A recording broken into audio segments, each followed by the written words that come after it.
Hey, what is going on YouTube? This is TacoStan317, and I got a special video for you guys today. It's the Black Ops 2 weapons, perks, attachments, equipment, and the maps. This probably is going to be a little bit longer than I had originally planned it to be, so we're just going to hop right into it. First things first, the assault rifles. Alright, so here we have the M8A1. The fire mode is fully automatic. The damage medium, the range would be medium as well, recoil in between low and medium. The magazine size is 32 rounds, and with extended mags it would be 48 rounds. Alright, so here we have the AN94. Its fire mode is fully automatic and 2-round burst. Its damage is medium, the range is between medium and high, and the recoil is low. The magazine size is 30 rounds standard and 45 rounds extended. Alright, next is the Type 25.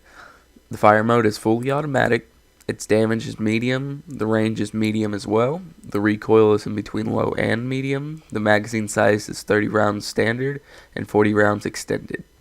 Alright, so here's the TAR 21. Fire mode is fully automatic, the damage is medium, the range is medium as well, the recoil is in between low and medium, magazine size is 30 rounds standard, 45 rounds extended.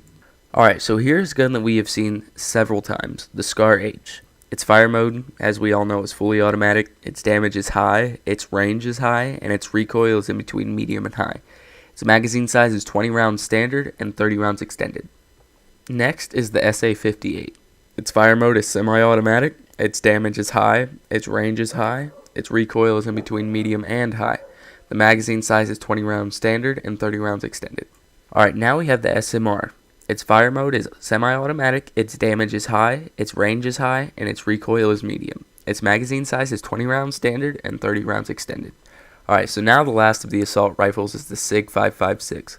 Its fire mode is 3-round burst, its damage is medium, its range is medium as well, its recoil is in between low and medium. Its magazine size is 30 rounds standard and 45 rounds extended. Alright, now moving on to the SMGs. Alright, so here we have an MW3 Classic, the MP7. Its fire mode is fully automatic, its damage is low, its range is low as well, and its recoil is low. Its magazine size is 20 rounds standard and 40 rounds extended.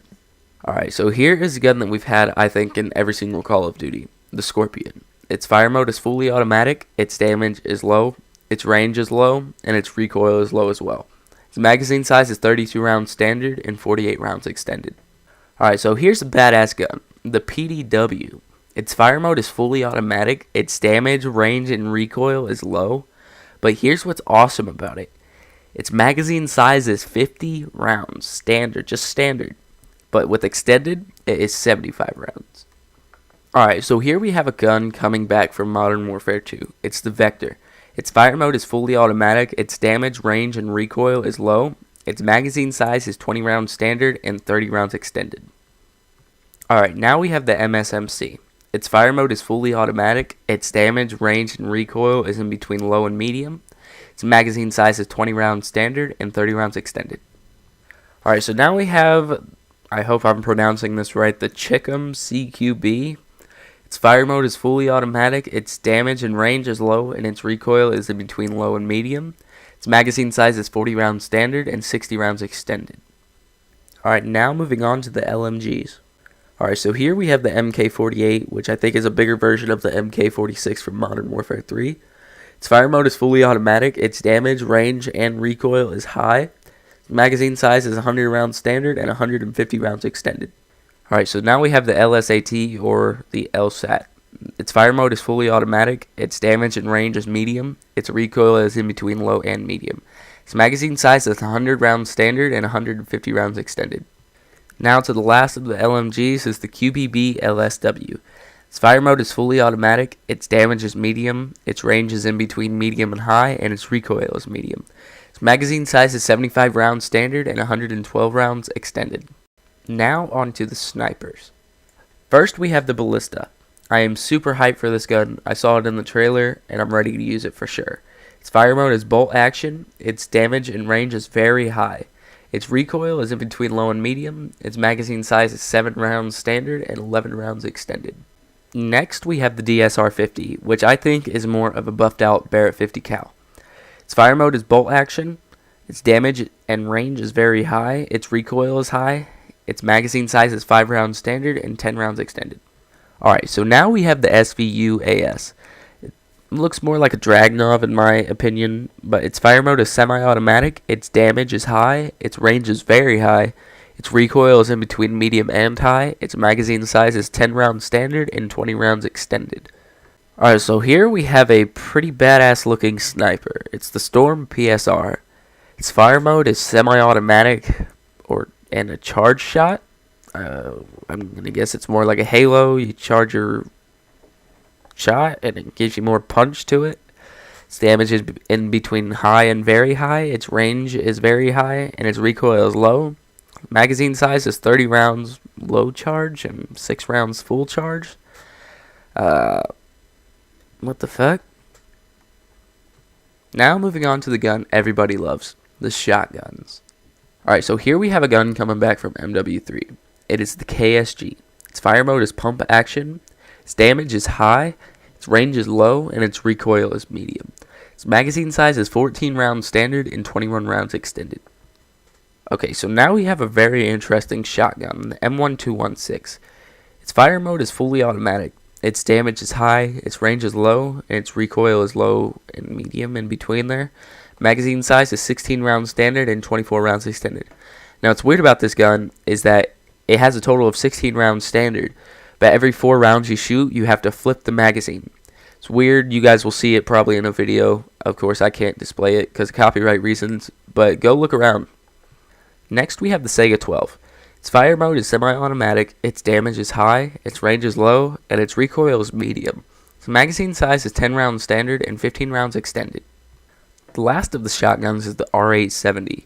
Its fire mode is pump action, its damage is high, its range is low, and its recoil is in between low and medium.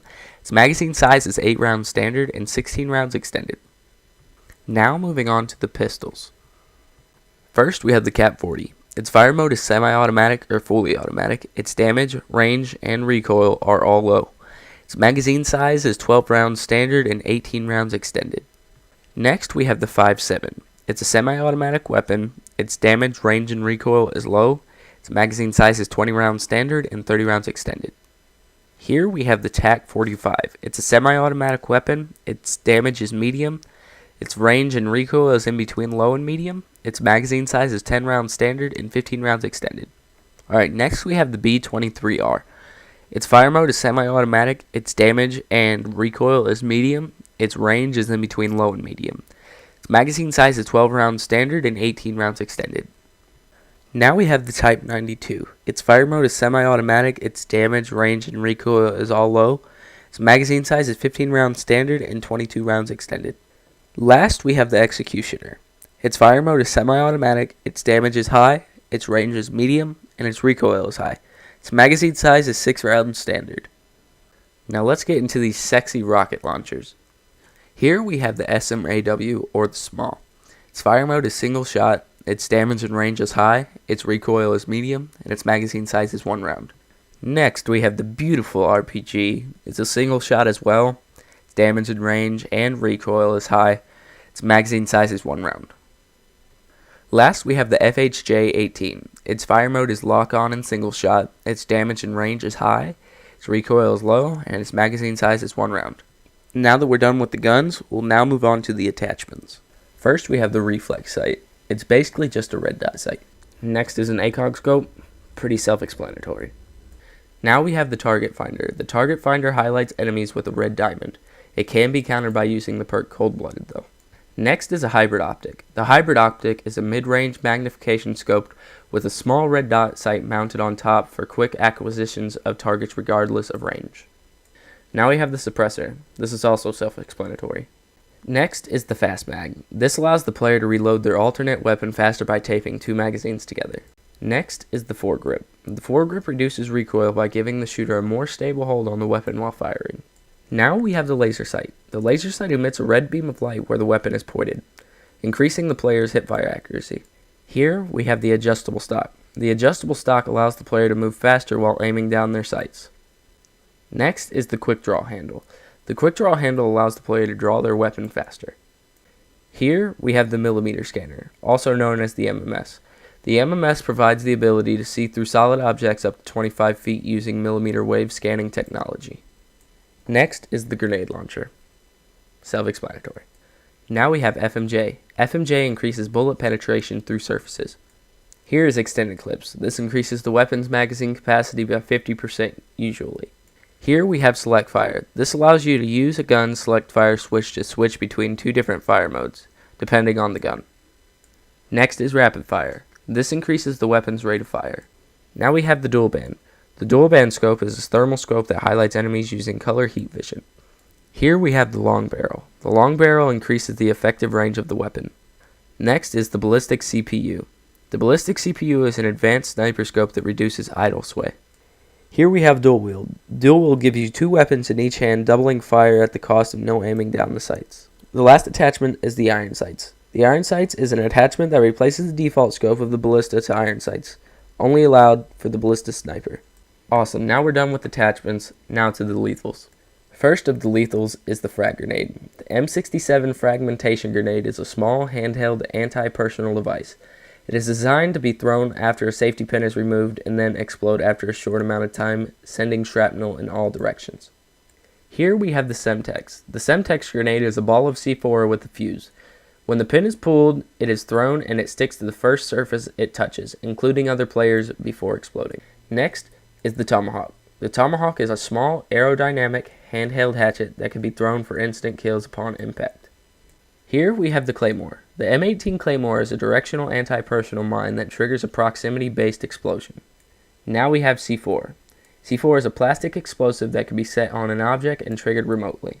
The last of the lethals is the Bouncing Betty. The Bouncing Betty is a proximity mine that launches into the air before detonating. It can be avoided by crouching or going prone. Now that we're done with lethals, let's get on to the tacticals. The first of the tacticals is the Shock Charge. The Shock Charge is a thrown device that is thrown similar to the Tomahawk and plants into surfaces with its pointed end. Then the handle covered in the taser cartridges explodes and electrocutes any nearby player, stunning them for a few seconds. Next, we have the Sensor Grenade. The Sensor Grenade is a tactical grenade that when thrown acts as a UAV, detecting enemy movement within its radius. Now we have the Tactical Insertion. The Tactical Insertion allows the player to set their respawn point by placing this in any location. When planted, there is a very obvious beam of light that is facing upwards about 4 feet. The last of the tacticals is the Black Hat PDA. The Black Hat PDA allows the player to hack enemy equipment and turn it against them. The hack time, however, is very long. Now let's get on to the specials. First, we have the Crossbow. The Crossbow is a compound crossbow equipped with a magnification optic and explosive tip bolts. It is silent and deadly at long ranges. Next, we have the Combat Knife. The Combat Knife is a wieldable knife and new for the series. Unlike the previous knife, the Combat Knife can be equipped for faster usage, but must be equipped to use. It is also held in the right hand instead of the left. The last of the specials is the Assault Shield. The Assault Shield is a modern equivalent of the Riot Shield. It can be equipped and held like a normal Riot Shield, as well as planted into the ground to allow the player to use it as a makeshift cover. Now that we're done with that, let's move on to the perks. In Tier 1, we have Flak Jacket, that takes less explosive damage. Ghost cannot be detected on enemy UAVs while moving. Blind Eye, unaffected by AI-controlled perks. Hardline, receive bonus score points. Lightweight, move faster, take no falling damage. Hardwired, immune to counter UAV and enemy EMPs. Scavenger, replenish ammo and grenades from fallen enemies. Cold-blooded, resistance to targeting systems including dual band, target finder, sensor grenades, and player-controlled aircraft. Toughness, reduce flinch from one shot. Fast hands, swap weapons faster, use grenades and equipment faster, and safely throw back enemy frag grenades. Tier 3, Engineer, show enemy equipment, delay explosives, and re-roll and booby trap care packages. Dead Silence, move silently. Extreme Conditioning, sprint for a longer duration. Tactical Mask, reduce the effect of flash, concussion, and shock charges. Awareness, enemy movement are easier to hear. Dexterity, climb ladders and get over objects quicker, recover from melee faster, and aim faster after sprinting. Now onto the wild cards. Primary Gunfighter, Secondary Gunfighter, Overkill, Danger Close, I hope I'm going to pronounce this right, Tactician, Perk 1 Greed, Perk 2 Greed, and Perk 3 Greed. Alright guys, now on to the score streaks. If you guys do not understand the score streaks, I will explain it. The UAV can be, for example, called in at 375 points, but you will need 1,275 points to call in the K9 attack dog units. Here's the current score streak list. RCXD, UAV, Hunter Killer, Care Package, Counter UAV, Guardian, Hellstorm Missile, Lightning Strike, Death Machine, Sentry Gun, War Machine, Dragonfire, AGR, Stealth Chopper, Orbital VSAT, Escort Drone, Warthog, EMP Systems, Lodestar, VTOL Warship, K9 Unit Attack Dogs, and Swarm. Alright guys, now on to the maps. The first map we have is Aftermath. The second map we have is Cargo. The third map we have is Nuketown 2025, but that is only for a pre-order bonus. The fourth map that we have is Turbine. And the last map that we have is Yemen. Alright guys, so that's the end of this video. I put a lot of work into this. I was up all night. Sorry if it's a little bit dull. I hope you guys watch it all the way through. There's a lot of information into, like, in this video, there's a lot of information. Like I said, I was up all night working on it, so I'm really tired. And I'm not sure if all the information is right, of course. I just got this from this website. It seemed pretty legit, so I'm hoping that it was legit. I'll leave that source down in the description. And yeah, guys, subscribe, of course, as always. Like and comment if you want. And I guess I'll see you guys later.